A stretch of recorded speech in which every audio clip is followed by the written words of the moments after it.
오늘 우리에게 주신 하나님의 말씀 보도록 하겠습니다. 오늘 우리에게 주신 하나님의 말씀은 마태복음 13장 53절로 58절까지 말씀입니다. 마태복음 13장 53절부터 58절까지 말씀입니다. 귀하신 하나님의 말씀 받들어서 읽도록 하겠습니다. 예수께서 이 모든 비유를 마치신 후에 그곳을 떠나서 고향으로 돌아가사 그들의 회당에서 가르치시니 그들이 놀라 이르되 이 사람의 이 지혜와 이런 능력이 어디서 났느냐? 이는 그 목수의 아들이 아니냐? 그 어머니는 마리아, 그 형제들은 야고보, 요셉, 시몬, 유다라 하지 않느냐? 그 누이들은 다 우리와 함께 있지 아니하냐? 그런즉 이 사람의 이 모든 것이 어디서 났느냐 하고 예수를 배척한지라. 예수께서 그들에게 말씀하시되 선지자가 자기 고향과 자기 집 외에서는 존경을 받지 않음이 없느니라 하시고 그들이 믿지 않음으로 말미암아 거기서 많은 능력을 행하지 아니하시니라. 아멘. 이 말씀은 살아계신 하나님의 말씀입니다. 지난 시간 밭에 감춘 보화 비유, 그리고 값진 진주 비유, 그리고 그물 비유를 함께 살펴봤습니다. 천국은 밭에 감춘 보화를 찾은 사람처럼 자신의 전 재산으로 밭을 사서라도 보화를 차지하려고 합니다. 마찬가지로 천국은 극히 값진 진주를 발견한 진주상인처럼 자신의 소유를 다 팔아 그 진주를 차지하려고 합니다. 우리를 창조하시고 사랑하시고 구원하시는 하나님께서 다스리시는 천국은 여러분의 모든 소유를 버리고라도 차지할 가치가 있는 곳입니다. 그리고 그런 천국을 소유하도록 하나님께서 친히 모든 값을 치르시고 천국을 얻도록 해주셨습니다. 이런 천국에 합당한 사람이 아니라면 못된 물고기를 내버리듯 마지막 때에 천사들이 와서 의인 가운데 악인들을 갈라내어 풀무불에 던져 넣을 겁니다. 오늘 말씀은 예수님께서 비유로 가르치신 일을 마치신 후에 그곳을 떠나서 고향으로 돌아가셔서 일어난 일에 관한 말씀입니다. 예수님께서는 제자들과 무리에게 천국의 비밀을 비유로 가르치셨는데요. 하나님께 은혜를 받은 사람은 천국의 비밀을 깨닫게 돼서 천국의 제자된 서기관과 같겠지만, 그렇지 않은 사람은 천국의 비밀을 더욱 깨닫지 못하고 천국의 가치를 알아보지 못하는 상황이 벌어지게 됩니다. 그리고 오늘 말씀은 바로 천국의 가치를 알아보지 못한 사람들에 관한 이야기입니다. 그러니까 지난 시간 말씀과 연결한다면 보화인 예수 그리스도가 눈앞에 나타났어요. 극히 값진 진주인 예수 그리스도가 눈앞에 나타났습니다. 그런데 그거를 못 알아봐요. 어디에 감춰져 있는 것도 아니고 어디에서 찾고 찾아서 드러나는 게 아니라 예수 그리스도가 친히 그들을 찾아가셔서 자신을 드러내셨는데도 모릅니다. 그러면 지난 말씀과 연결하자면 오늘 말씀에 등장하는 사람들은 못된 물고기가 되어서 의인들 가운데 건져내서 풀무불에 던져지는 악인처럼 심판을 받게 되는 상황이 벌어지는 겁니다. 지금 그 말씀이 오늘 우리에게 주어졌습니다. 예수님은 자신의 고향인 나사렛으로 돌아가셨습니다. 목사님 고향이라고 써있지 나사렛은 없는데, 물론 여러분 진짜 태어나신 곳은 어디죠? 베들레헴입니다. 그러면 고향은 어디라고 해야 돼요? 베들레헴이라고 해야 하는데, 예수님은 베들레헴에서 나사렛으로 어린 시절에 옮기셨고, 예수님을 보통 부를 때 베들레헴 사람 예수가 아니라 나사렛 사람 예수 또는 나사렛 예수라고 부르는 것을 통해서 일반적으로 알려진 예수님의 고향은 나사렛인 겁니다. 그러니까 우리는 예수님의 고향으로 돌아갔다라고 얘기할 때, 이 고향으로 돌아가셔서 이렇게 하셨다라고 할 때, 요거는 나사렛이구나 라고 이해하시면 됩니다. 그리고 오늘 본문에서도 사람들이 예수님과 예수님의 가족을 잘 알고 있는 걸 보면 잠시 태어날 때 잠깐만 거주했던 그 베들레헴이 아니라 계속 성장해서 함께 지냈던 그 나사렛이 분명한 겁니다. 예수님은 일반적으로 하시듯이 회당에 들어가 가르치셨습니다. 여기에서 그들의 회당이라고 이렇게 표현하신 것은 이전에도 나왔던 그 표현하고 같은 의미입니다. 결국 예수님과 유대인의 회당을 구분하려는 부정적인 의미가 있는 겁니다. 그리고 사실 여러분 마태복음에서 마태는 교회를 아주 중요하게 여기는 사람입니다. 그러니까 여기서 반복적으로 그들의 회당이라고 표현하는 것은 뭐하고 확실히 다르다라고 구분짓고 싶은 거예요. 교회와 그들의 회당은 다른 거야 라고 구분짓고 싶어서 마태가 이걸 의도적으로 자꾸 쓰고 있는 겁니다. 예수님의 고향에 있는 회당이었으니까 예수님이 어린 시절 말씀을 배우던 곳이었을 것이고, 그곳에 있는 사람들은 예수님과 함께 자라고 살았던 사람들로 예수님이 누구이신지 잘 알고 있을 겁니다. 아마 여러분들이 어린 시절부터 신앙생활을 하셨다면 여러분들이 자라서 그 신앙생활을 하던 그곳에 가면 동네 사람들이나 친구들이 여러분들을 기억하고 있을 겁니다. 그치, 은성이는 여기서 태어나가지고 여기서 계속 다녔습니다. 근데 뭐 어쨌든 여러분들도 고향 또는 고향교회 또는 모교회 뭐 이런 식으로 표현할 만한 데들이 분명히 있기는 할 겁니다.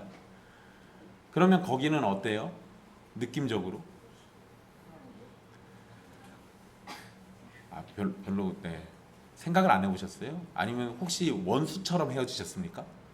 그러면 이제 얘기가 좀 달라지긴 합니다만 제가 어릴 때 자라던 교회는 저기 전주의 팔달로변에 옛날 도청에 있는 거기 삼거리 있어요. 거기에 진짜 그 십자가 탑은 있긴 있는데 거기에 새 집이 있습니다. 그리고 십자가 탑에 별이 360을 걸려 있어요. 성탄절에 걸어놓은 거를 뗄 사람이 없어서 계속 거기 걸려 있어요. 제가 어릴 때 자라던 교회여서 지나가다가 보면 애틋해요. 그리고 그 교회 사람들이 저를 보면 저를 기억하는 사람들이 아직 있긴 합니다. 그래서 보면 반갑고 좋고 그러죠. 고향이라는 곳 또는 내가 어렸을 때 신앙생활을 하고 자란 곳, 이런 곳은 언제 봐도 반가운 곳이긴 합니다. 예수님이 자라난 곳에서 예수님이 그곳에 찾아가셔서 말씀을 전하실 때 예수님 심정은 어떠셨을까? 아마 여러 가지 생각이 있었을 거예요. 우리 뭐 인간적으로 생각한다면 굉장히 신나고 좋았을 수도 있습니다. 한 10년쯤 됐는데요. 제가 그 모교회에서 초대를 받아가지고 간 적이 있어요. 그래서 홈커밍데이 한다고 우리 교회 출신들 중에 목사님들 이렇게 불러가지고 뭐 한다고 그래요. 갔는데 저보고 성경을 읽으라고 그러더라고요. 그래서 중간에 올라가서 성경 읽고 내려왔는데 감회가 새로웠습니다. 원래는 저한테 그런 거 시키면 제가 도망갔거든요. 근데 목사가 돼서 나타나서 그걸 읽으니까. 근데 아마 예수님도 회당에 가셔서 말씀을 전하실 때 우리가 느끼는 그런 인간적인 감정들과 비슷하진 않겠지만 어쨌든 여러 생각들이 있었을 겁니다. 그런데 예수님께서 그렇게 그 자라나신 곳에서 직접 말씀을 주시자 사람들이 놀랍니다. 그들은 이 사람의 이 지혜와 이런 능력이 어디서 났느냐라고 외치게 되는데요. 이것은 자신들이 함께 살아왔던 또 자신들과 함께 자라왔던 예수라는 존재를 잘 알고 있는데, 이 예수가 어렸을 때 랍비 교육을 받았던 것도 아니고 그저 자신들과 크게 다르지 않은 삶을 살아왔음에도 놀라운 지혜와 능력을 나타냈기 때문입니다. 그리고 사람들이 여기서 이제 표현을 하는데요. 이 55절에 보면 이는 그 목수의 아들이 아니냐라고 이렇게 말을 합니다. 이것은 자신들이 알고 있는 목수 요셉의 아들이라는 것을 확인하는 겁니다. 그리고 우리 성경이 표현을 참 잘 해놨어요. 그 목수의 아들, 그러니까 우리가 다 알고 있는 바로 그 목수의 아들이에요. 여기에서 그 목수의 아들이라고 부르는 건 분명히 이 회당에 있는 모든 사람이 예수님의 아버지인 요셉이 목수라는 사실을 알고 있고 예수님이 그 목수인 요셉의 아들이라는 걸 분명히 알고 있다라는 겁니다. 당시 유대인의 가정에서는 남자아이들은 보통 13세 정도 되면 생계활동을 시작합니다. 그러니까 우리 교회로 치면은 주성이나 승건이 정도 되면 생계활동을 해야 돼요. 가만히 앉아서 놀고 유튜브 보고 게임하고 놀 때가 아니라 밖에 나가서 밭을 메고 잡초를 뽑고 그래야 한다는 겁니다. 그런데 보통 생계 활동이 뭐냐? 아버지 일을 도와요. 그러니까 일반적이라면 예수님도 아버지인 요셉의 일을 20년 정도 도왔을 겁니다.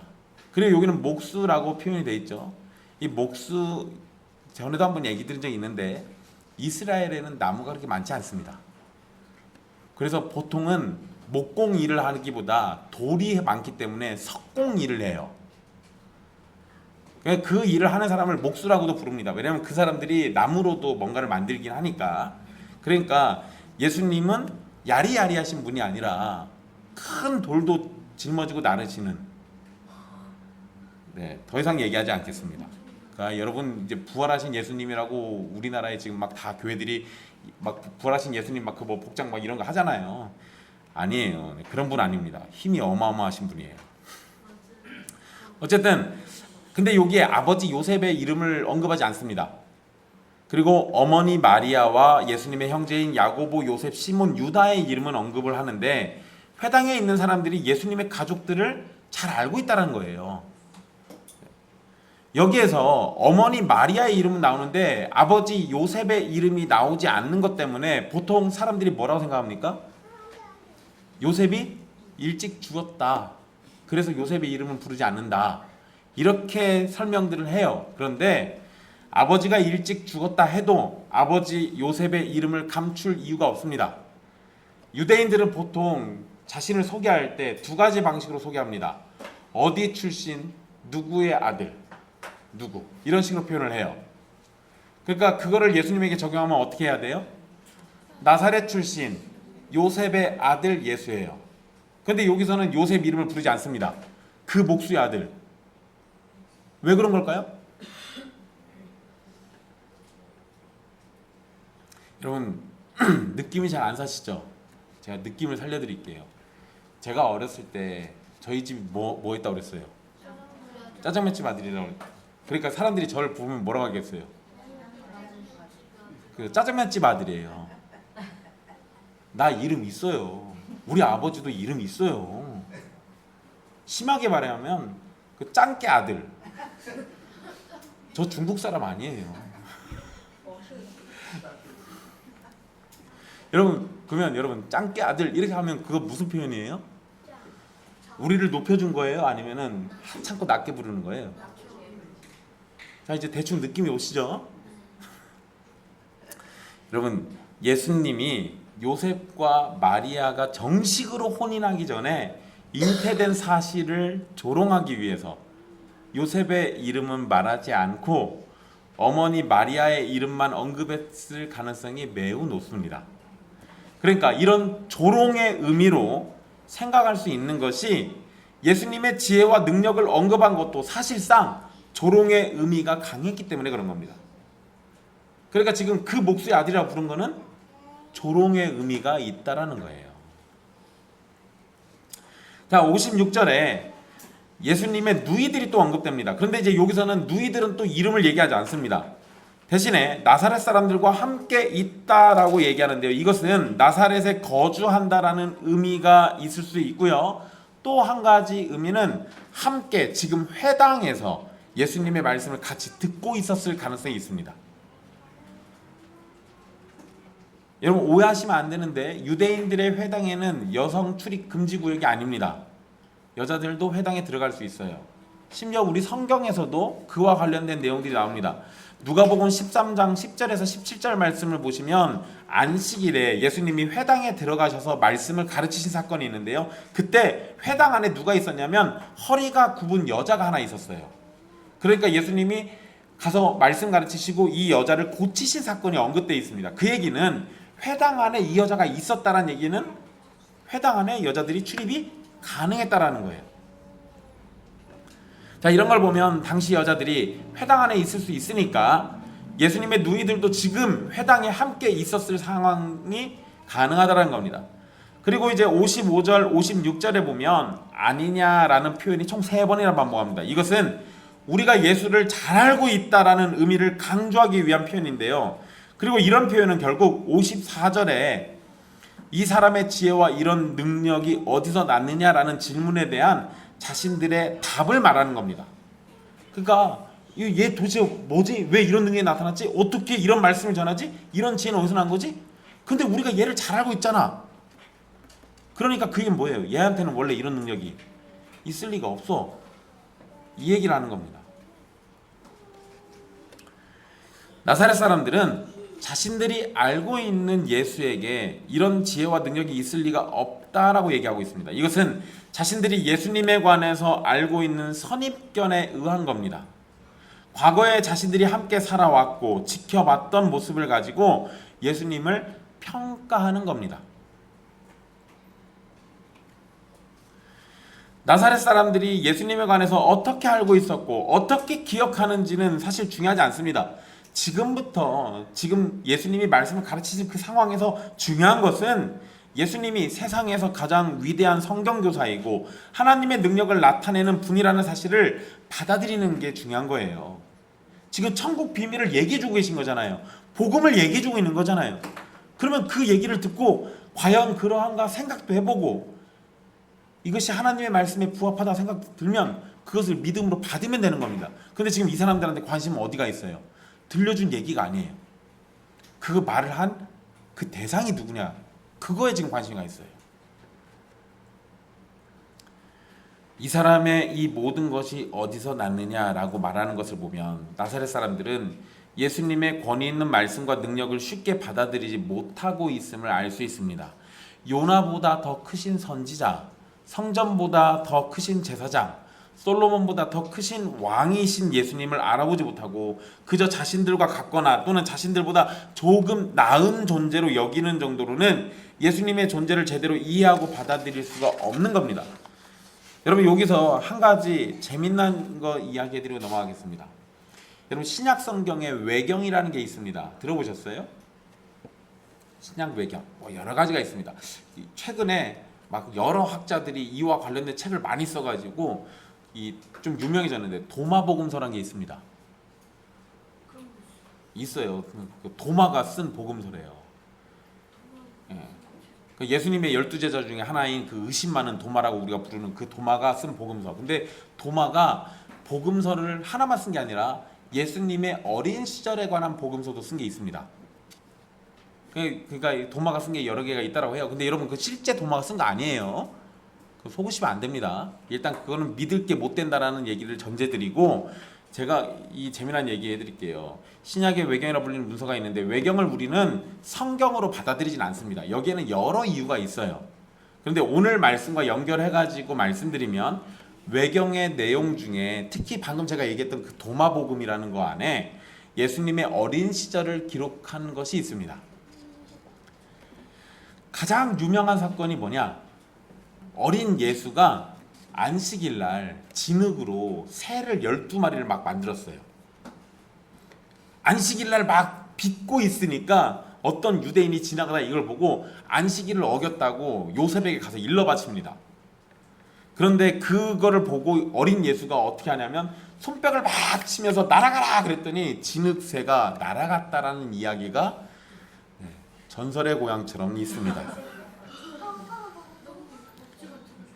이 사건과 비슷한 내용인 이 도마의 유년기 복음서에만 있는 게 아니라 꾸란에도 있습니다. 이슬람 경전인 코란, 우리가 보통 코란이라고 부르는 거기에도 이 얘기가 나와요. 또 다른 사건으로는 어린 아이가 지나가다가 어린 예수의 어깨를 쳤어요. 요즘 말로 치면 어깨빵을 한 겁니다. 그러자 어린 예수가 성질나가지고 저주해서 그 아이를 죽여버려요. 잠깐만, 우리가 아는 예수님 얘기가 아닌 것 같은데요? 예, 그렇답니다. 또 죽은 친구를 살린 이야기가 있고요. 제가 본 것 중에 제일 황당한 게 뭐냐면요. 요셉이 침대를 만들다가 나무를 잘못 잘라가지고 나무 침대 다리가 약간 삐뚤어졌어요. 그래가지고 이거 어떡하지 했는데 어린 예수가 그 유년기 복음서에 보면 나와요. 아버지, 나무를 가지런히 2개를 놔주십시오. 2개를 놓으니까 하나가 안 맞을 거 아니에요. 짧은 애를 어린 예수가 잡아서 늘려가지고 길이를 맞췄답니다. 그래서 침대를 잘 만들어서 팔았다라는 전설적인 이야기가 있습니다. 자, 여러분, 제가 지금 해드린 얘기 황당하시죠? 그런데 이런 거를 외경 안에서 다루고 있습니다. 그러니까 외경은 사실상 믿지 못할 얘기들이 있는 거예요. 그런데 여러분, 이거를 우리가 믿지 못하는 거짓말로 여길 수 있는 증거가 지금 오늘 본문 말씀이 나옵니다. 오늘 본문의 내용을 보면 나사렛 사람들의 기억에는 예수님이 어떤 특별한 능력을 보이지 않았다라는 거예요. 그러니까 어떤 능력이 나타났을 때 못 받아들이는 거죠. 즉 신약 외경이든 꾸란이든 예수님의 어린 시절이라는 내용들은 사실이 아니라는 겁니다. 그러니 우리는 예수님과 관련된 내용은 항상 어디서? 성경 안에서만 찾고 믿어야 하는 겁니다. 성경을 벗어나서 이런 내용들을 찾는다면 우리는 왜곡된 이야기를 보게 되는 겁니다. 만약에 여러분 예수님의 어린 시절 이야기는 누가복음에 잠깐 언급되긴 하는데 그것 이외에 다른 게 궁금하다. 성경에 나와요, 안 나와요? 안 나온다니까요? 그럼 어떻게 하실 거예요? 방법은 일단 가능성이 희박한 한 가지를 말씀드리자면 한 3박 4일쯤 금식하시면서 기도를 해보세요. 하나님한테 가르쳐달라고 기도를 해보시고 하나님 혹시 계시를 주시거든 그거를 믿으시든지 아니면 빨리 죽어서 천국 가시면 거기서 직접 대면해서 물어볼 수 있습니다. 그거 아니면 그냥 궁금해하지 마십시오. 자, 다시 말씀으로 돌아와서요. 자신들의 선입견과 편견으로 받아들이지 못하는 진리가 있자 그것에 대한 반응으로 나사렛 사람들이 보인 것은 거부와 배척이었습니다. 뭐하고 뭐라고요? 거부와 배척이에요.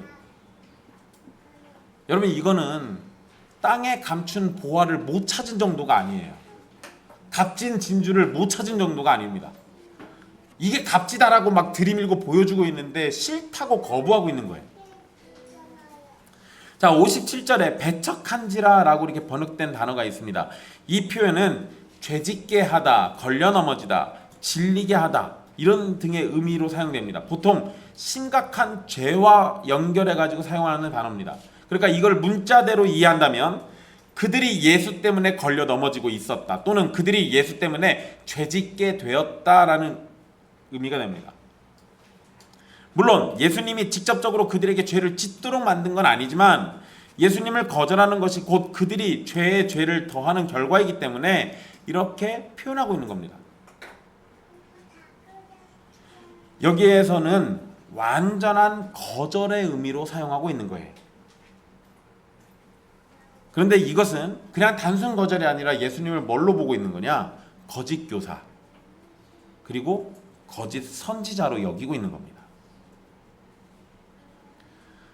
그래서 결과적으로는 예수님에 대한 불신과 거절로 그들이 죄를 짓는 것이 되는 겁니다.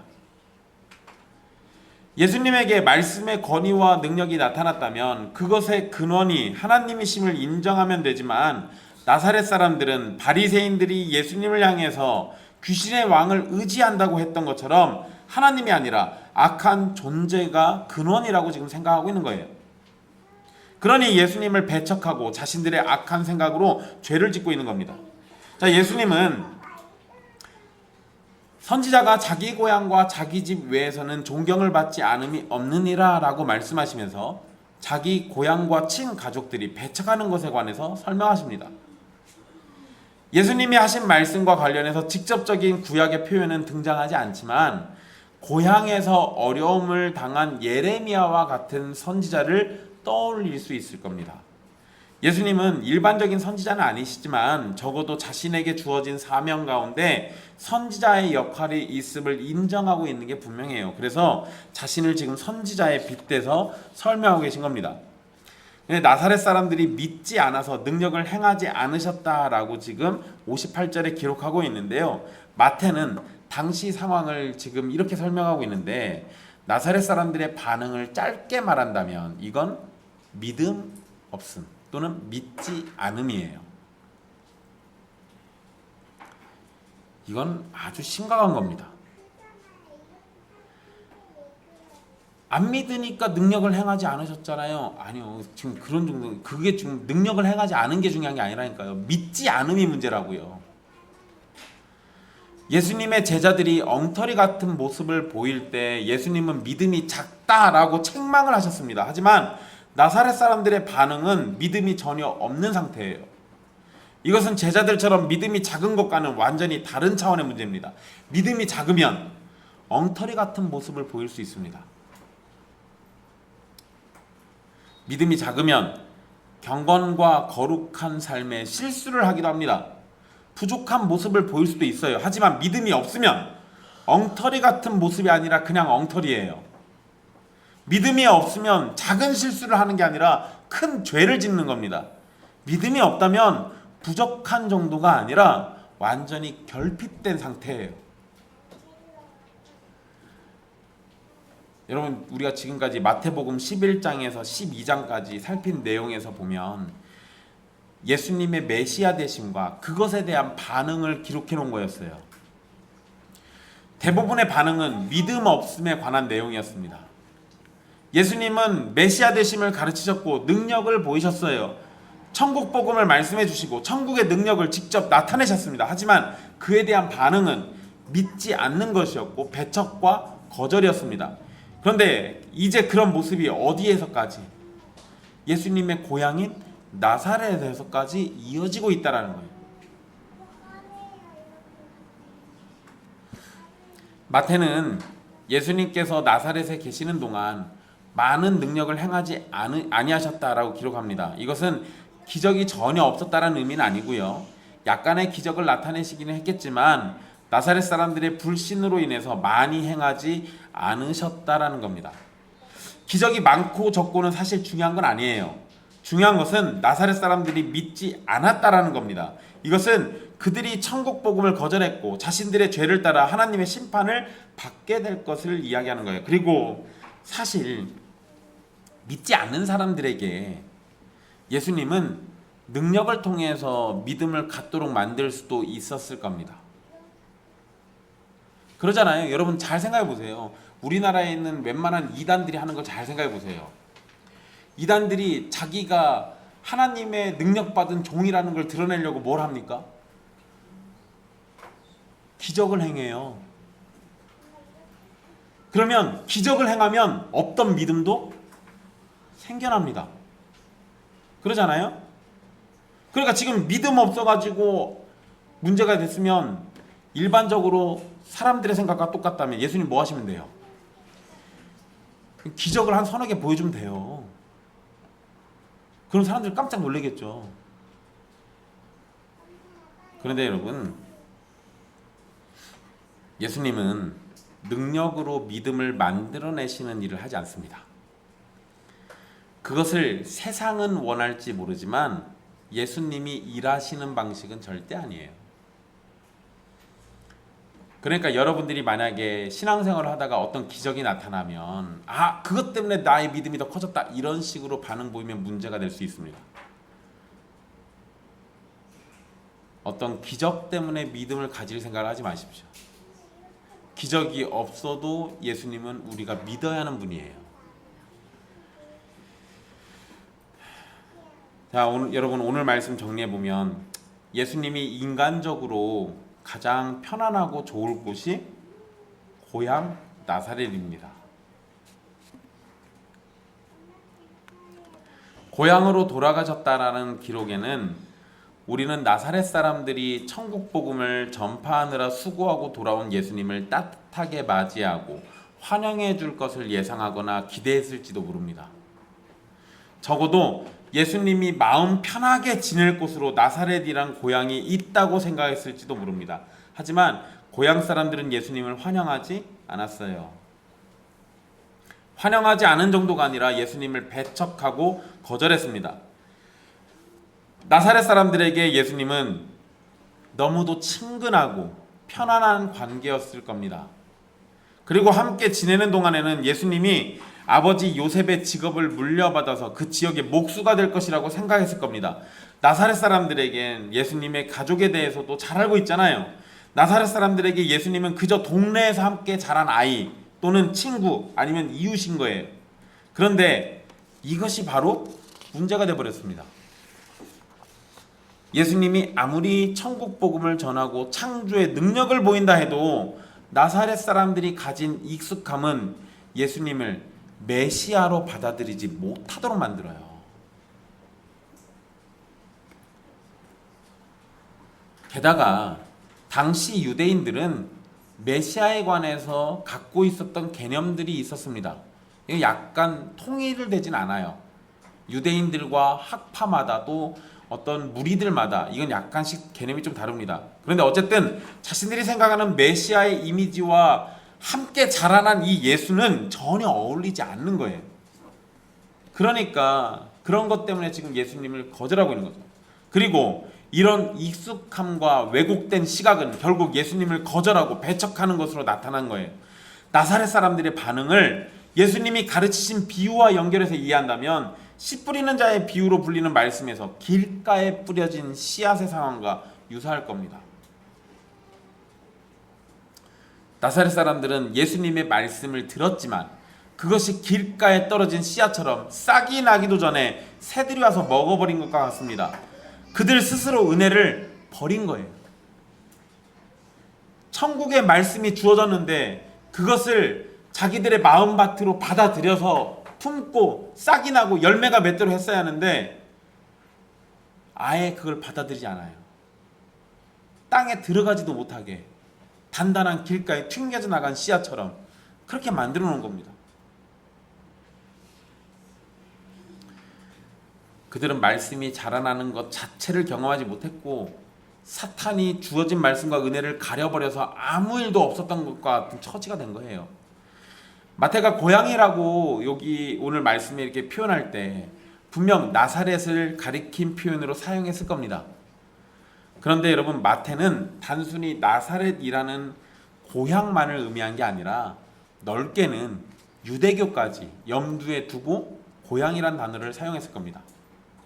여러분, 고향을 영어로 뭐라고 하죠? 홈타운. 근데 홈타운 말고 또 다른 표현도 있어요. 홈랜드. 근데 그 홈랜드라는 단어는 고향이라는 의미도 있고 조국이라는 의미도 있어요. 그런데 오늘 이 우리 성경에 번역한 이 고향이란 단어도 조국이라는 의미를 가지고 있습니다. 그러니까 오늘 본문의 사건은 나사렛에서 벌어진 일이 분명해요. 그렇지만 이것을 넓게 보면 유대교라는 이스라엘 전체에서 벌어진 일로 이해할 수 있습니다. 예수님은 지금까지 자신을 배척하는 갈릴리 지역의 사람들을 상대로 전도하셨습니다. 이 고향에 오기 전까지 갈릴리 지역 돌아다니시면서 복음 전하셨잖아요. 그런데 여기 있는 사람들이 누군가는 예수님을 환영했지만 거의 대부분은 다 배척했어요. 그리고 예수님이 비유에서 가르치신 내용을 생각해 보면 예수님이 전하는 천국 복음을 받아들이는 자와 거부하며 배척하는 자들을 말씀하셨고, 마지막 비유에서는 예수님을 반대하고 거부하는 자들이 풀무불에 던져져서 심판을 받게 될 걸 얘기하셨습니다. 이것은 예수님을 거부하는 자들이 계속 있었다라는 걸 의미하는 거예요. 예수님은 자신의 고향인 나사렛에서만 배척받으신 것이 아니라 자신의 조국과 같은 민족인 유대인들에게도 배척당하신 겁니다. 그리고 그러한 배척의 끝은 예수님을 향한 거짓과 미움 그리고 죽음이었죠. 결국 예수님을 십자가에 못 박아 죽인 게 누구였습니까? 유대인들이었어요. 우리가 복음을 받아들이고 복음을 사랑하는 사람들에게 전할 때 이와 비슷한 일들을 마주할 수 있습니다. 우리와 함께 살아온 가족들은 특히나 우리의 변화된 모습을 받아들이지 못하거나 또는 우리가 전하는 그리스도를 무시하거나 거절할 수도 있습니다. 이러한 일이 있을 때 우리는 여전히 예수 그리스도를 섬기는 자리에 설 것인가, 아니면 우리를 불편해하는 사람들을 선택해서 예수 그리스도를 내 삶에서 지울 것인가 결정해야 할 때가 올 겁니다. 예수님은 고향과 가족들보다 자신에게 주어진 소명에 더 충실하셨습니다. 그것이 하나님을 기쁘시게 하는 것이기 때문에 그랬어요. 물론 우리를 거절하고 배척한다고 해서 가족을 버리거나 이웃이나 친구를 외면하라는 것은 아닙니다. 하지만 우리를 향한 미움과 거절 그리고 배척이 나타나도 우리는 우리에게 베푸신 하나님의 은혜를 따라 살아야 하고 동시에 복음 전파의 사명도 감당해야 하는 겁니다.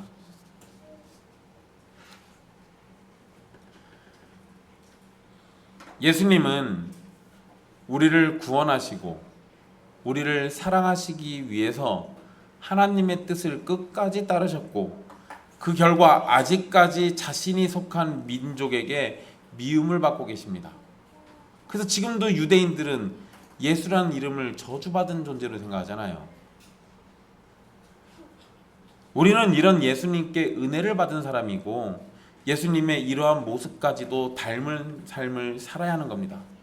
굳이 미움을 찾아다니면서 받을 필요는 없지만 우리가 반대를 경험하고 거절과 배척을 마주하게 될 때 그것이 놀라운 일이 아니라 우리의 머리이신 예수 그리스도로 인해서 당연히 나타나는 결과임을 생각해야 합니다. 결코 이상한 일이 아니에요. 예수님도 그러셨듯이 예수님께 속한 우리도 그런 일들을 당하는 게 당연하다는 거예요. 오히려 여러분 그러한 반대와 거절이 있어서 전도의 열매를 크게 나타내지 못한다고 할지라도 우리를 사랑하시는 예수님은 세상의 거절과 달리 끝까지 우리를 사랑하시고 우리를 위하시는 분임을 기억하십시오.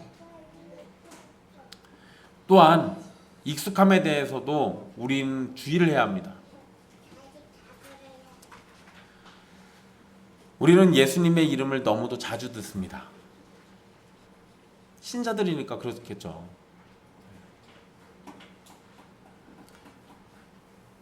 여러분 제가 운전을 좀 약간 거칠게 하잖아요. 제가 약간 좀 운전을 거치게 합니다. 여러분 제가 우리 집 식구들 중에서 제가 제일 부드럽게 하는 거예요. 예전에 제가 익산에서 운전을 할 때 교회 버스 그 봉고차도 그러고 버스도 제가 이렇게 운전하면 권사님들이 뒤에 타실 때 제가 한 번에 무심코 제가 하듯이 운전할 때 있어요. 방지턱은 브레이크 밟는 거 아닙니다. 그거는 점프하라고 있는 거기 때문에 도약해야 돼요. 제가 그렇게 할 때마다 뒤에서 권사님들이 아이고 예수님 아이고 아버지 막 이러세요. 저 때문에 절로 기도가 튀어나오죠. 네, 여러분 그분들은 놀래거나 이러면 예수님의 이름이 튀어나와요. 그건 뭐예요? 예수님의 이름이 익숙하다라는 거예요. 그런데 예수님의 이름이 익숙하기 때문에 가볍게 여기는 경우가 있습니다. 아니요. 예수님의 이름이 아무리 익숙해도 가볍게 여겨서는 안 되는 겁니다. 익숙함이 아무리 있어도 우리는 예수님의 이름이 영광스럽다라는 사실을 잊어버리면 안 되는 거예요. 복음에 관해서도 우리는 익숙합니다. 그러나 그 익숙함이 복음의 가치를 잊어버리게 만들거나 복음의 능력을 무시하게 만듭니다. 교회에 관해서도 우리는 익숙하죠. 그래서 교회가 얼마나 소중한지를 잊어버리는 경우가 있습니다. 예배가 얼마나 소중한지는 우리는 익숙하게 알고 있습니다. 하지만 익숙해서 예배 가운데 은혜를 누리지 못하거나 예배를 형식적으로 드리는 경우가 있습니다. 이러한 익숙함이 우리를 경솔하게 만들고 믿음 없는 모습으로 보이게 할 수 있으니 익숙할수록 더욱 주의하고 익숙할수록 더욱 믿음으로 굳게 하고 익숙할수록 더욱 말씀을 배우고 실천해야 합니다.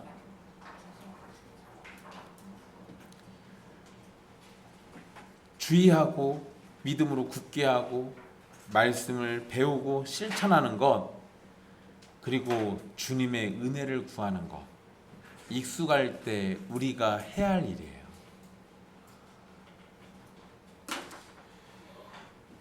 최근에 제가 굉장히 좋아하는 선배 형님 목사님이 어디 교회 청빙 때문에 이렇게 청빙 절차 이렇게 있었어요. 근데 탈락했습니다. 왜냐하면 그 교회 부목사였거든요. 탈락한 데는 여러 이유가 있겠지만 크게 작용한 것 중에 하나가 뭐냐면 이 목사의 설교는 우리가 이미 익숙해요. 사실 그 목사님 설교 되게 잘하거든요. 잘하는데 벌써 몇 년 동안 들어서 익숙하니까 그게 잘하는 게 잘하는 건지 몰라요. 그 새로 뽑힌 목사님이 있는데 제가 설교 들어봤습니다. 아니 그 목사님보다 못했어요. 근데 새로운 사람이어서 익숙하지 않으니까 더 신선하고 좋게 들렸나 봅니다. 물론 설교를 좋다 나쁘다 평가하는 건 약간 위험하고 어려움이 있겠지만 그 익숙함 때문에 좋은 걸 좋은 것으로 보지 못하는 일이 우리도 있을 수 있다라는 거예요. 사랑하는 형제자매 여러분, 선지자가 자기 고향과 자기 집 외에서는 존경을 받지 않음이 없다라는 말씀은 선지자가 자기 고향과 집에서는 존경을 받지 못하지만 밖에서는 존경을 받는다라는 의미이기도 합니다. 그 예수님이 지금 나 여기 고향에서는 내가 이런 취급받지만 나 밖에 나가면 대접받아 이런 의미로 얘기하신 건 아니에요.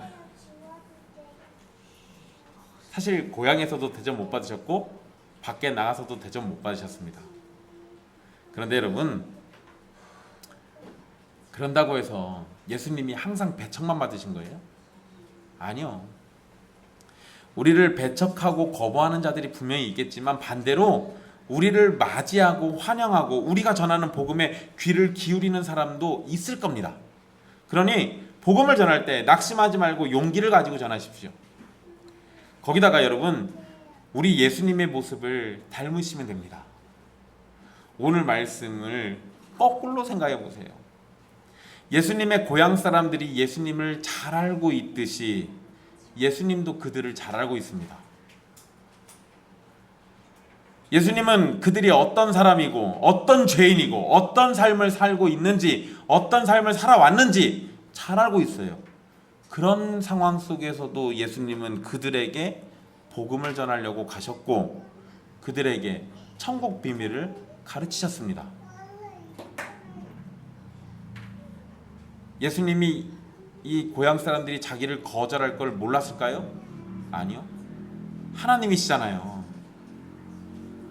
뻔히 거절할 것도 알고 계셨어요. 그런데 왜 가셨을까요?